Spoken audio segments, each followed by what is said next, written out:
Guardar o espírito? Boa pergunta. Você sabia que é sua responsabilidade?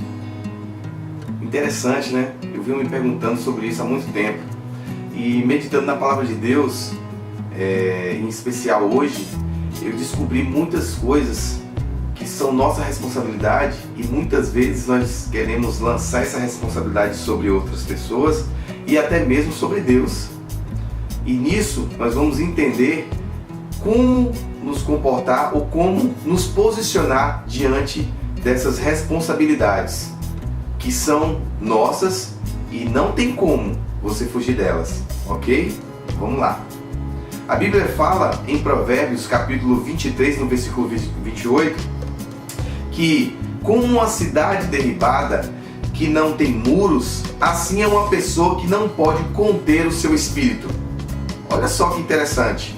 Uma cidade derrubada. E uma cidade derrubada é uma cidade que está desprotegida, é uma cidade que está fragilizada, né? É uma cidade que não tem nenhuma forma de se proteger, nenhuma maneira de se manter de pé ou até mesmo caminhar, continuar, prosseguir.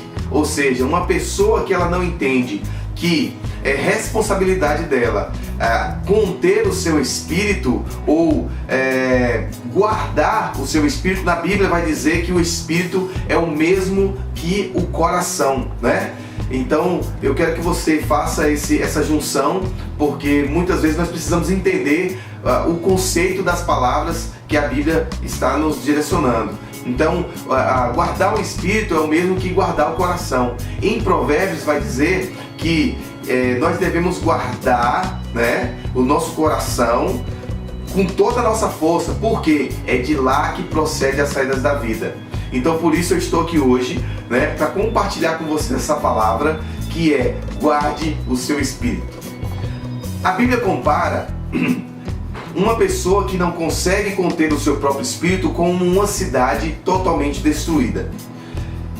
E isso deixa essa cidade totalmente indefesa. Nós vamos ver que Neemias, quando ele ouve sobre a cidade, quando ele ouve que Jerusalém estava com seus muros destruídos, com seus portões derribados, o povo estava assolado, sabe o que aconteceu? Ele chorou, ele sofreu por isso, porque ele sabe que uma cidade ou uma pessoa, uma nação, né, um filho, por exemplo, que é você que está ouvindo essa palavra, você é filho de Deus e você tem sobre você um espírito de excelência, né, que é dado por Deus. E ele ficou totalmente comovido com aquilo e ele imediatamente buscou ajudar, né? E é por isso que nós estamos aqui hoje, porque nós sabemos que existem pessoas que estão com seus espíritos derrubados, destronados, estão sem forças, sem proteção, sem armas para lutar, e quem sabe você está aí parado, se questionando, ou quem sabe pedindo a Deus para poder retirar algumas coisas de sua vida que é sua responsabilidade de estabelecer. Deus tinha uma promessa sobre Jerusalém, mas um homem como Neemias precisou se mover, precisou se levantar, ele precisou agir para que algo fosse feito. E ele, com toda a autoridade, ou seja, ele com toda a ousadia, ele foi até o rei. Olha só, ele foi até o rei. Ele tinha as suas responsabilidades, tinha os seus compromissos, ele era mordomo ali no palácio, e ele primeiro foi até o Senhor, orou a Deus, colocou diante de Deus essa situação, e sabe o que Deus fez? Deus abriu todas as portas necessárias para que os muros fossem reconstruídos, fossem erguidos naquele lugar. E a mesma coisa vai ser na sua vida, querido. Muitas vezes você está buscando até uma resposta, quem sabe, em pessoas que não têm nem estrutura, em pessoas que muitas vezes estão passando pelo mesmo problema que você. Eu quero te dizer uma coisa: a única pessoa que é capaz de direcionar a sua vida para que você possa viver a sua melhor versão, que é uma versão estruturada, restaurada, edificada na rocha, é o Senhor. É Deus, é a palavra de Deus, é a sua comunhão com o Espírito e Ele vai trazer sobre você toda a revelação necessária, Ele vai trazer toda a estrutura necessária, todo o fundamento necessário para que a sua casa seja edificada na rocha. E o que nos torna como uma casa derrubada, como um muro, como uma cidade sem muros? São as nossas decisões erradas, as nossas escolhas sem um direcionamento de Deus, são a nossa falta de sabedoria, a nossa instabilidade emocional, certo? O nosso orgulho, a amargura, espírito machucado, né? A falta de perdão. Esses são exemplos clássicos de coisas e de sinais onde vão mostrar que você está totalmente vulnerável. Você vai perceber facilmente se você analisar, fazer uma análise da sua própria vida e você identificar esses sinais. Você vai saber que agora você precisa se posicionar e reconstruir os muros. Daniel 6:3 fala que Daniel tinha um espírito excelente, né? Todos nós conhecemos a história de Daniel, e Daniel é um jovem que ele tinha dezenas de motivos, tá, para se permitir ser destruído. Era um jovem que estava agora vivendo como escravo, né? Estava agora cativo da Babilônia, né? Um cativo babilônico, e ele estava ali agora submetido a cultura totalmente contrária à que ele vivia, né? Estava agora sendo tirado da sua vida, dos seus sonhos, dos seus projetos. Foi um jovem que agora estava impedido de viver todos os planos que ele tinha, né? Quem sabe ele tinha plano de ser médico, plano de ser um profeta, planos de ser, não sei.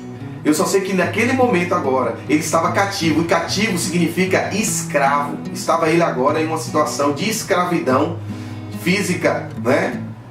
E interessante é que ele poderia até estar escravizado fisicamente, mas ele não permitiu que o seu espírito não fosse cativo.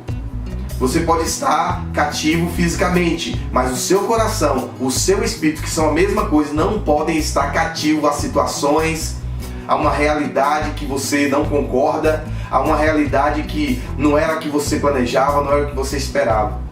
Então eu acredito que, assim como Daniel, Deus ele tem todo o poder para te capacitar e te fazer governar dentro dessa situação.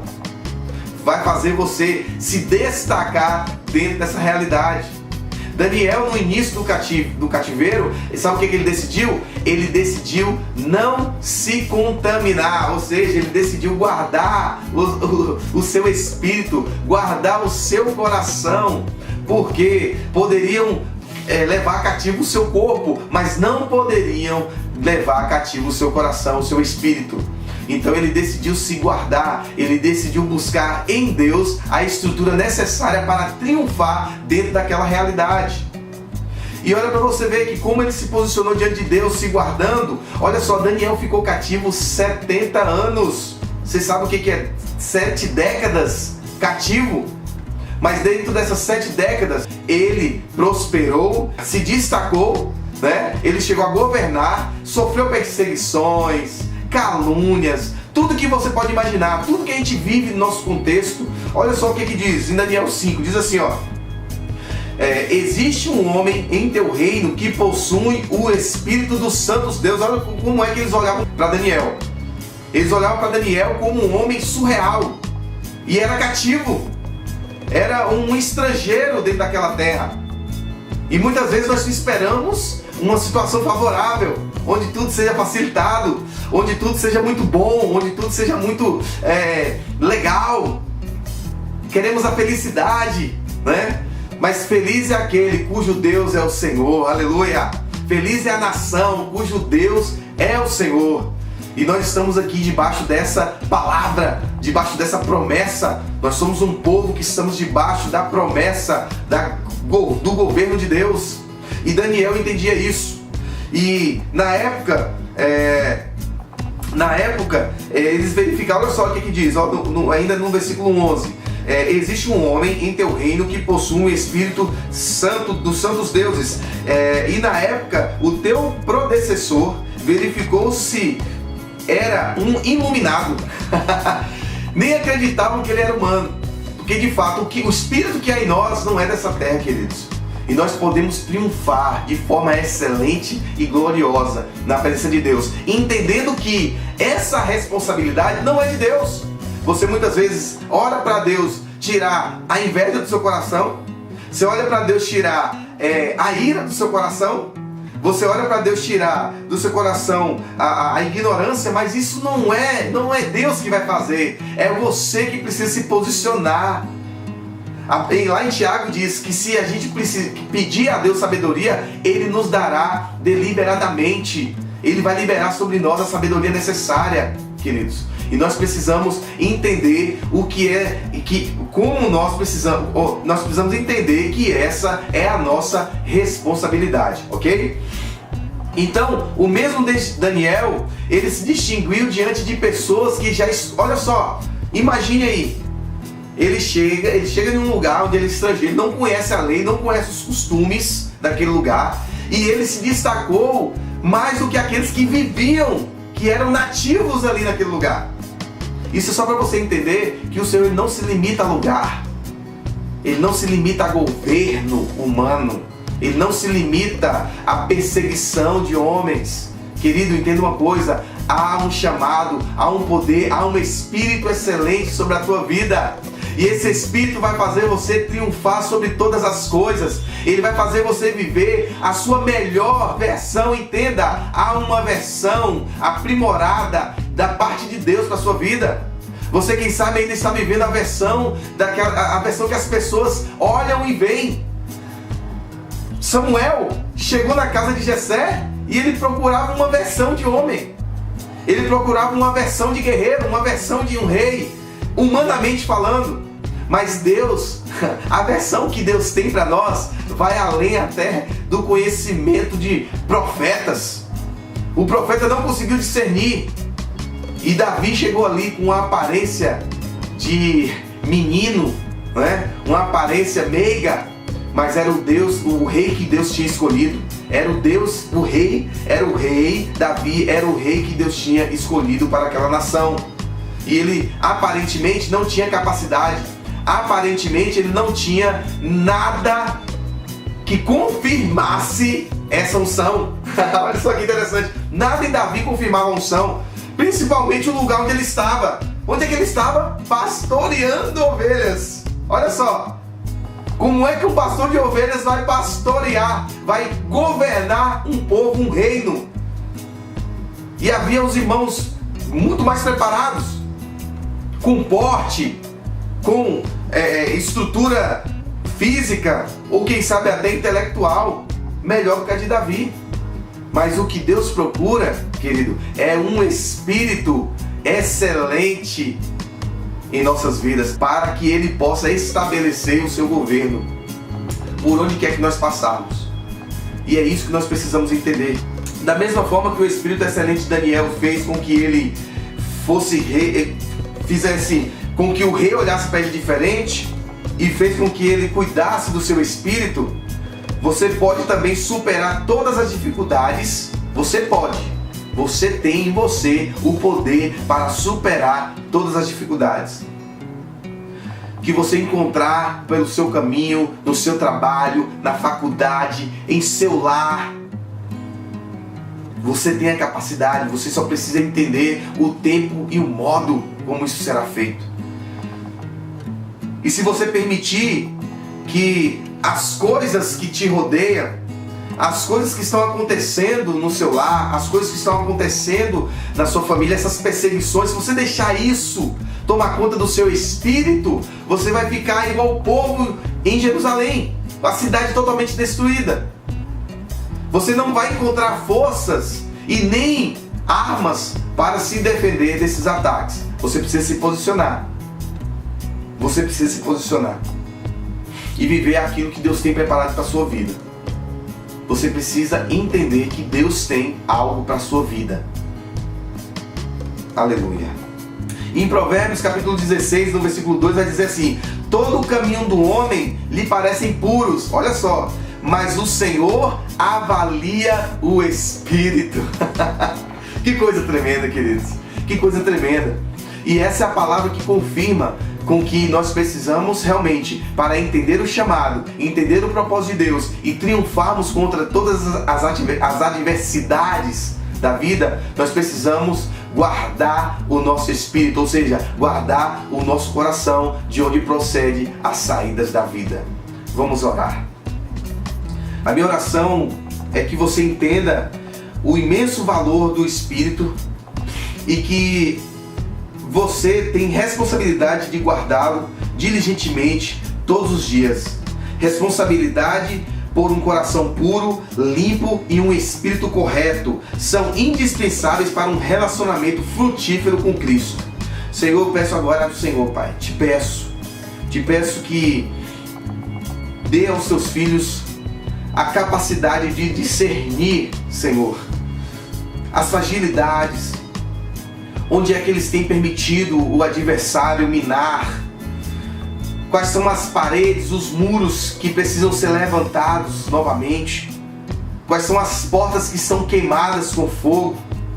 Senhor, nos levantamos como Neemias nessa tarde e pedimos a Ti, Senhor, clamamos a Ti para que derrame sobre os seus filhos, Senhor, o discernimento, Pai. Eu te peço que através do Espírito Santo mostre a eles, Senhor, onde eles precisam se posicionar, onde eles precisam reagir, Senhor, para que eles não estejam mais parados, não estejam mais sentados, Senhor, não estejam mais, Senhor, abatidos, mas se posicione assim como Daniel, que mesmo diante daquelas situação totalmente adversa, Senhor, estando cativo, estando ali escravizado, Pai, ele decidiu não se contaminar, porque ele sabia que havia um Deus que, independente das circunstâncias, Senhor, faria ele triunfar e galgar situações, lugares, posições que a nossa mente não consegue compreender. Obrigado, Deus, por essa palavra. E eu quero abençoar os teus filhos onde eles estiverem agora, Senhor. Eu quero declarar que eles são, aleluia, escolhidos para viver uma vida estruturada na Tua palavra, estruturada, Senhor, no Teu Espírito, Pai. Não permita, Senhor, que os Teus filhos caminhem sem estar posicionados, Senhor, porque podemos escolher, Senhor, construir coisas com o espírito machucado. Mas sabemos, Pai, que com o espírito machucado não vamos chegar a lugar nenhum. Eu comparo isso, Senhor, como um jogador de futebol, Pai. Um jogador de futebol machucado, ele não joga, ele não rende, ele não traz resultado. E nós somos como atletas, como dizia também o apóstolo Paulo, estamos em uma corrida. E nós temos um objetivo, Pai. Coloca um objetivo, Senhor, no coração dos teus filhos. Coloque, Senhor, sobre eles, Pai. Aleluia. Façam eles sonhar os teus sonhos. Façam eles ter visões daquilo que o Senhor tem para eles. Façam com que eles possam, Senhor, sentir e perceber o tempo e o modo, Senhor, para esses dias. Em nome de Jesus, o Filho de Deus. Amém. Que Deus abençoe vocês em nome de Jesus.